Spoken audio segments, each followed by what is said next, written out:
නැන්දම්මලේලි ප්‍රශ්න ඔයාලගේ ගෙදරත් තියනවාද? නිකමට හිතන්න ඔයාලගේ ගෙදර ඒ වගේ ප්‍රශ්නයක් ආවොතින් ඔයා ගන්න කාගේ පැත්තද? ඔයාගේ අම්මගේ පැත්ත ගන්නවද? එහෙම නැත්නම් වයිෆ්ගේ පැත්ත ගන්නවද? ඔතන ඔයාට අම්මගේ පැත්ත ගන්න බෑනේ. ඒ වයිෆ් ඇවිල්ලා තින ඔයා විශ්වාස කරලානේ. එතකොට ඔයාට වයිෆ්ගේ පැත්ත ගන්න බෑනේ. අම්මනේ ඔයා පුංචි කාලේ ඉඳලා හදාගත්තේ. එතකොට ඔයා අසරණ වෙනවනේ. ඔයා එතකොට ගන්නෙ මොන පැත්තද? දැන් ගොඩක් අය සමහර වෙලාවට කියනවා මෙන්න මෙහෙමයි මං ගන්න අම්මගේ පැත්ත. අම්මා මට මෙහෙම කරලා තියෙනවා. තව කෙනෙක් කියනවා මම වයිෆ්ගේ පැත්ත ගන්න. මම දන්නවනේ අපේ අම්මගේ හැටි කියලා. මේකයි. ඔයාට ඒ වෙලාවේදී කාගවත් පැත්ත ගන්න එපා. ඉස්සෙල්ලාම ඔයා මධ්‍යස්ථ වෙන්න. අම්මගේ වේවා වයිෆ්ගේ වේවා ප්‍රශ්නේ අදාළ නැහැ. ප්‍රශ්නේ දැම්මේ කවුද අදාළත් නැහැ. ඔය ප්‍රශ්නේ ඔයාට එක පැත්තකට ඇවිල්ලා විසඳන්න බෑ. ඔයා මධ්‍යස්ථ වෙන්න ඕන. නිතරම ඔයා මධ්‍යස්ථ වෙන්නේ නැතුව ඔය ප්‍රශ්නේ ඔයාට විසඳන්න බෑ. එහෙම විසඳන්න ගියොත් අනිවාර්යෙන් එක පැත්තක් තරහ වෙනවනේ. එතකොට ප්‍රශ්නේ විසඳනකොට එක්ක දෙන්නම එක තැන තියලා විසඳලා දාන්න ඕන. ඒතකොට සම්පූර්ණ මොකද්ද මේ ඔයා මේ කියලා තියෙන්නේ? මේ අපේ වයිෆ්ට මොනවද මේ කිව්වේ කියලා කෙලින්ම අහන්න. ආයි කට උත්තරත් නැහැ. එතකොට කියනවා නෑ පුතේ එහෙම කියනවනේ. එතකොට එහෙම කියලා තිබ්බොත් ආයි එතනම කට උත්තර කට වැහෙනවා. කට උත්තරත් නැහැනේ. එතකොට ඒ වගේ ප්‍රශ්නයක් තියෙද්දි කෙලින්ම මධ්‍යස්ථ වෙන්න. ආයි ඇවිල්ලා ඉවර වෙලා අනේ මේ දැන් වයිෆ් කියන එක අහන් ගිහිලා අම්මට බනින්නත් බෑ. අම්මා කියන එක අහන් ගිහිලා වයිෆ්ට බනින්නත් බෑ. ඔයා එතෙන්දී මධ්‍යස්ථ වෙලා සාමාන්‍ය විදියට දැන් සමහර වෙලාවට ගෙදර හිටන්නකෝ ගෙදර දරුවා ඉන්නවා. පොඩි එක්කෙනා දැන් ඔන්න ළමෙක් හම්බ වෙලා ඉන්නේ. වයිෆ්ට ඒ පොඩි එකාව නාවන්න දෙන්නේ අම්මලා. සාමාන්‍යයෙන් අම්මලා ආසයි පොඩි ළමයි නලවන්න ඒ දෙකටම ආසයි. එතකොට ඒ ඔයාට ඔයාගේ වයිෆ්ට ඒ දරුවව නාවන්න දෙන්නේ නැහැ. ඔන්න අම්මා දිගටම නාවනවා. එතකොට මොකද්ද වෙන්නේ? අනිවාර්යෙන් වයිෆ් ඇවිල්ලා කනුකුණු ගන්නවා මට මගේ දරුවව නාවන්න විදියක් නැහැ. බලන්නකෝ අම්මා හැමදාම නාවනවා මටත් ආසයි නාවන්න. එහෙම කියනවද නැද්ද? අනිවාර්යෙන් කියනවා. එතකොට ඔයා ගිහිල්ලා අනේ අම්මේ මෙන්න මේ දරුවා මෙන්න මෙහෙට දෙන්න මෙන්න මෙයාටත් නාවන්න කියලා කිව්වොත් එහෙම නිකන් අර එක පාර්ශික ඔයා එක පැත්තක් ගත්තා වගේ දෙන්නම ඉන්න තැන කිලිම ගිහිල්ලා ඔයා අහන්න අම්මේ මොකද්ද මේ දරුවා නාවන්න දෙන්නේ නැද්ද ඔයා මෙන්න මේ මෙයා කියන්නේ මෙයාට නාවන්න දෙන්නේ නැහැ කියලා. එතනම ප්‍රශ්නේ ඉවරයි. එතකොට කියනවා අනේ නෑ මම මේ අත්දැකීමෙන් කියන කතාවක් මේක. එතකොටම අම්මා ටක් ගාලා කියනවා අපෝ නෑ ඔයන් නාවන්න එහෙම ප්‍රශ්නයක් නෑ මේ මම නිකන් එහෙම මේ නෑ උයාට එහෙම බැරි ඇති එහෙම කියලා කියනවා. මොකද නැතුවක එක පාර්ශිකව ගිහිල්ලා ඉවර වෙලා අනේ අම්මේ මෙන්න මෙහෙමයි මෙයා මේ වයිෆ් ආසයි නාවන්න කියලා ඔයා ගිහිල්ලා කනුකුණු ගන්න ගියොත් අම්මා ගාවට ඊළඟට වෙන්නේ වයිෆ් තව දැනගන්නවා මූ මගේ පැත්තට තමයි ඉන්නේ. මට එතකොට පුළුවන් මූව මගේ විදියට නටව ගන්න කියලා හැමතිස්සෙම ඔයාට අර වගේ කංගෙදිරි ගන්නවා. එතකොට හැම සැරේම ඔයා අසරණ වෙනවනේ. ඔතෙන්දී දෙන්නම එක තැන තියලා ප්‍රශ්න විසඳුවාට පස්සේ ආයි ඒ ප්‍රශ්නේ ඉන්නේ නැහැ. සමහර වෙලාවල් තියෙනවා එහෙම ප්‍රශ්න විසඳන්න බැරි තැන්. ඒ වගේ තැන්වලදී නිතරම මධ්‍යස්ථව බලන්න. සමහර වෙලාවට ගෙදෙට්ට එනකොටම වයිෆ් කියනවා නේ මෙන්න මෙහෙම අම්මා මෙන්න මෙහෙම කතාවක් කිව්වා කියලා. ඊට පස්සේ ඕක ටිකක් හොයලා බලද්දි සමහර වෙලාවට අම්මා කියපු කතාව සමහර වෙලාවට සාධාරණ වෙන්න පුළුවන්. එයා ඒ කියපු කතාව වෙන කෙනෙක්ට කියපු එකක් මෙයා අරගත්ත වෙන්නත් පුළුවන්. එහෙම අවස්ථා නැතුවම නෙමෙයි. සමහර වෙලාවට කරන්නේ වයිෆ්ලා ගොඩක් දුරටම නිකන් මේ ගෑවෙන්න වචනයක් කිව්වත් ඇති ඒක අල්ලලා ටක් ගාලා අල්ලලා තියා ගන්නවා. හරි මට තමයි කිව්වේ මට තමයි. අල්ලපු ගෙදර ගෑනට බැන්නත් හරි. මට තමයි බණි. ඒක ටක් ගාලා අල්ල ගන්නවා. අල්ලලා ඉවර වෙලා ඊට පස්සේ ඔයාගේ ඔළුව කන එක තමයි කරන්නේ. ඔයා හිතනවා දැන් රස්සාවකට ගිහිල්ලා ඉන්නේ. එනවා නිකන් මහන්සි වෙලා. ඒ මහන්සි වෙලා එනකොට ඔයාගේ ඔළුවට ඕ වගේ එකක් වැටෙනකොට කොහොමද ආතල්ලකනේ? එනම ප්‍රශ්නයක් නේද? එනම ටෙන්ෂන් නේ. ඒ වගේ වෙලාවට ඒ වගේ ප්‍රශ්න එනකොට අර වගේ කෙලින්ම ප්‍රශ්න එතනම විසඳන්න ඕන. මෙන්න ඔයාලට වෙනම ගයක් තියෙනවා නම් වෙනම තැනක් තියෙනවා නම් එහෙම කිසි ප්‍රශ්නයක් නැහැ. මේ ප්‍රශ්න කිසිම දෙයක් නැහැ. ඔයාලත් එකම ගෙදරක අම්මා තාත්තා නංගි සහෝදර සහෝදරියෝ එහෙම ඉන්නවනම් එකම ගෙදරක ඉන්නවනම් තමයි මේ ප්‍රශ්නේ එන්නේ. සාමාන්‍යයෙන් ඔයාලා වෙනම ගයක් හදාගෙන ලෑලි හරි කමන්නේ කටුමැටි බිත්ති වලින් හරි කමන්නේ ගේ හදන්න හදලා පැත්තකට වෙලා හිටියොත් ඔයාට මේ ප්‍රශ්නේ එන්නේ නැහැ. ඔයාට ප්‍රධාන වශයෙන්ම ප්‍රශ්නේ එන්නේ ඔයාලා එකට ඉන්නකොට තමයි නිතරම මේ ප්‍රශ්නේ එන්නේ ඔයාලට එකට ඉන්න වෙලාවට තමයි. ඒ කියන්නේ ඔක්කොම පවුලේ ඔක්කොම එකට ඉන්නවනම් ඔන්න ප්‍රශ්නයක්. එතකොට මේ ප්‍රශ්නේ අනිවාර්යයෙන්ම විසඳනවා නම් මධ්‍යස්ථ වෙන්න ඕන. ගොඩක් වෙලාවට සමහර අය නම් කියන්නේ මේ අපේ අම්මගේ තමයි වැරද්ද. සමහර අය කියනවා නෑ මේ අපේ වයිෆ්ගේ වැරද්ද. වයිෆ් ඉන්නේ ඔයාව විශ්වාස කරලා. එතකොට ඔයාට පුළුවන්ද ඔයාගේ වයිෆ් එකතරෙටම එළියට ඇදලා දාන්න? කසාද බඳින්නේ ඔයා එක්කෝ හිතන්නකෝ ප්‍රොපෝසල් එක. එහෙම නැත්නම් ආදරය කළා. ඒ කොහොම බැන්දත් ඔයාට වයිෆ් එළියට දාන්න බෑනේ. වයිෆ් වෙන ඔයා විශ්වාස කරලානේ. එතකොට ඔයාට අම්මව එළියට දාන්නත් බෑනේ. ඒකට හරියට බැලුවොත් අම්මත් ඔයා විශ්වාස කරලා ඉන්නේ. මේ ළමයා මාව එළියට දාන එකක් නෑනේ. මට ආදරෙන් සලකයිනේ කියන තැන අම්මත් ඒ තැනත් ඉන්නවා. සමහර දෙමව්පියන්ගේ සමහර අම්මලා ඉන්නවා. එයාලාට සාමාන්‍යයෙන් එයාලා නිකන් එයාලට ලේලිලත් එක්ක ඉන්න බෑ. ඒක එයාලත් දන්නවා. හැබැයි අපේ අය කරන්නේ මොකද්ද? කොල්ලෝ කරන්නේ කසාද බඳලා කිල්ලෙක් වරගෙන ගෙදරට යනවා. ඉස්සෙල්ලම තමන් කසාද බඳින්න කලින් තමන්ගේ අම්මව තේරුම් ගන්න ඕන. මේ අම්මත් එක්ක ඉන්න පුළුවන් නේද? මම ගෑණියෙක් ගෙනාවොත් අම්මත් එක්ක ඉන්න පුළුවන් නේද? සමහර වෙලාවට අම්මත් එක්ක ඉන්න බෑ කියලාම හොඳටම දන්නවා.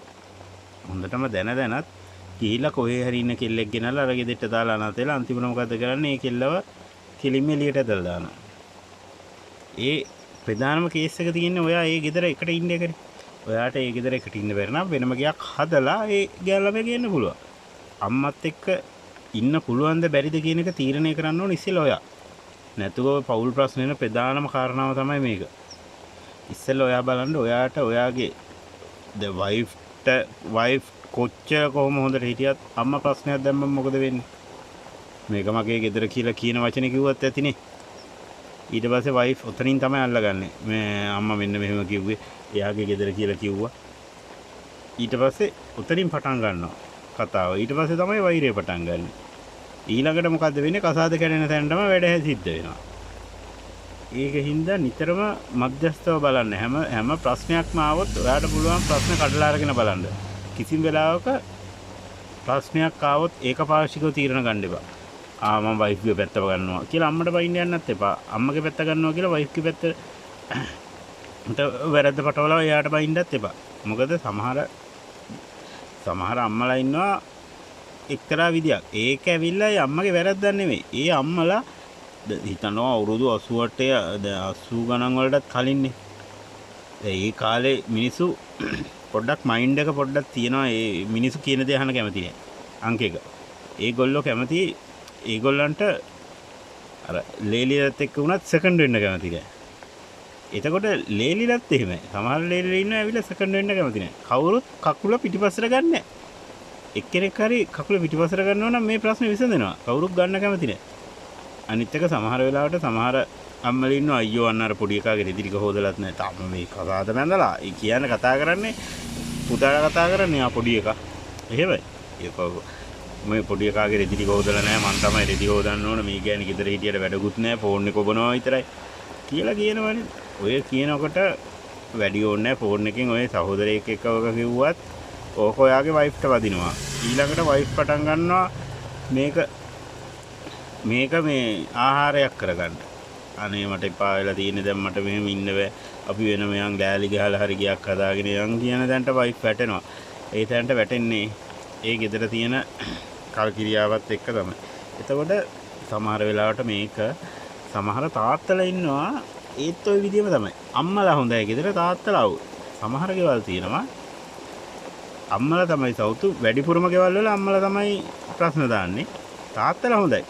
ඔතන බහුතරයක් එහෙමයි. ඒ වුණාට සමහර ගෙවල් තියෙනවා ඒ ගෙවල් වල තාත්තා පොඩ්ඩක් අවුල්. ඒ වුණාට අම්මා හරිම හොඳයි. එහෙම ගෙවලුත් තියෙනවා. නැතුව නෙමෙයි. සමහර ගෙවල් තියෙන ඉතින් අම්මයි තාත්තයි දෙන්නම හොඳයි. සමහර ගෙවල් තියෙනවා අම්මයි තාත්තයි දෙන්නම නරකයි. ඔක හතරක් තියෙනවා. එකක් නෙමෙයි. එතෙන්දී ගොඩක් දුරට වැඩිපුරම තියෙන්නේ අම්මා ටික වැඩි නුරුස්සන් නැති ගෙවල් තමයි. අම්මගේ පැත්තට හොඳමයි කියලා අම්මා හොඳයිමයි කියලා හැමදේම කියන්නත් බෑ. මොකද ඒ මිනිස්සු වයසයි. ඒ මිනිස්සුගේ වයසත් එක්ක ඒගොල්ලෝ එන්න තරුණ වෙනවනේ වයසට යනවනේ. එතකොට ඒගොල්ලොන්ගේ තරහවල් තියෙන හැමදේම එළියට එනවා. ඒ කාලේ වෙනකොට. ඒකනේ බණක් දහමක් කරගන්න යන්නේ කියන්නේ වයසට යනකොට. ඒ වුණාට එයාලා යන්නේ නැහනේ. මොකද ඒගොල්ලෝගේ මතිමතාන්තර කවදාවත් කඩන්න කැමති නැහැ. ඔයාලට එයාලගේ මතිමතාන්තර කඩන්නත් බෑ. මතිමතාන්තර කඩන්න ගියොත් තමයි ප්‍රශ්නේ ඇති වෙන්නේ. යා මොනවා හරි කිව්වොත් මේ ෆොටෝ එක මෙතන තියෙන්න ඕන කියලා කියනවනම් ඒක එතනම තියෙන්න ඕන. ඔයාගේ වයිෆ්ට මේ ෆොටෝ එක වෙන තැනක එල්ලන්න බෑ. එහෙම එල්ලන්න ගියොත් ඔන්න පටන් ගන්නවා වලිය. ඒ වගේ ඒ ප්‍රශ්න එනකොට නිතරම ඔයාලා මැදස්ත වෙන්න. මේ ප්‍රශ්නේ එතනින්ම ප්‍රශ්නේ කපලම දාන්න. පුළුවන් නම් ඒ ගෙදර ඉන්න නැතුව වෙනම ගයක් හදාගෙන යන්න. ඒක තමයි හොඳම වැඩේ. නිකන් මැටි ගහලා හදාගත්තක් කමන්නේ. වෙනම යන්න. මම කලින් වීඩියෝ එකෙදි කිව්වනේ බොරු කළා කෙල්ලෙක් වගේ දෙට්ට ගේන්න එපා. කසාද බඳින්න කලින් බොරු කරන්න එපා කියලා. මොකද බොරු කරොත් මේ ප්‍රශ්නේ ඔයා මුණ දෙනවා. මේ ප්‍රශ්නෙට ඔයාලා මුණ දෙන්න වෙනවා අනිවාර්යයෙන්ම. ඔයා බොරු කරොත්, ඔයා බොරු නොකරොත් ඔයාට එහෙම කිසිම ප්‍රශ්නයක් නැහැ. අපේ අම්මා මෙහෙම අපේ අම්මත් එක්ක ඉන්න පොඩ්ඩක් අමාරුයි කියන තැන වයිෆ්ට කියලා තිබ්බොත් වයිෆ් දන්නවා. වයිෆ්ගේ ඔළුව හදලානේ තියෙන්නේ. මෙන්න මෙහෙමයි. ඔයා ඒ කසාද බඳින්න කලින් මෙන්න මෙහෙමයි. මගේ අපේ අම්මගේ පොඩි අවුට් එකක් තියෙනවා මෙන්න මෙහෙමයි. අපේ තාත්තගේ අවුට් එකක් තියෙනවා. තාත්තා මෙන්න මෙහෙමයි. පොඩ්ඩක් අවුල්. කියෙලින්ම කියලා තියන්න ආයි මෙහෙමයි අපේ අම්මා ඒ වුණාට අපේ අම්මා ගැන මෙහෙම වැරදි කියන්න බෑ. අපේ තාත්තා ගැන වැරදි කියන්න බෑ කියලා නොකිය ඉන්න එපා. එහෙම නොකිය හිටියොත් අසරණ වෙන්නේ අම්මා තාත්තත් නෙවෙයි. ඒ වයිෆුත් නෙවෙයි. ඔයා.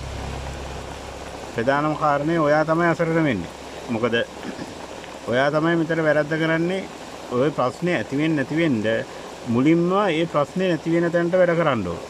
එහෙම වැඩ නොකරොත් අනිවාර්යයෙන්ම ඔය ප්‍රශ්නේ උතනින් හට ගන්නවාම තමයි.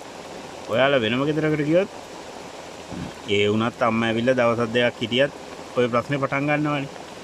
එතකොට ඔයා කලින් මෙන්න මෙහෙම අපේ අම්මා පොඩ්ඩක් අවුල් කියලා තිබ්බට පස්සේ අපේ තාත්තා මෙහෙම පොඩ්ඩක් අවුල් මෙන්න මෙහෙම බොනවා මෙන්න මේ වගේ ප්‍රශ්නයක් තියෙනවා කියලා දියන්න. මොකද ඕක කියන්න බය වෙන්න ඕනේ නැහනේ.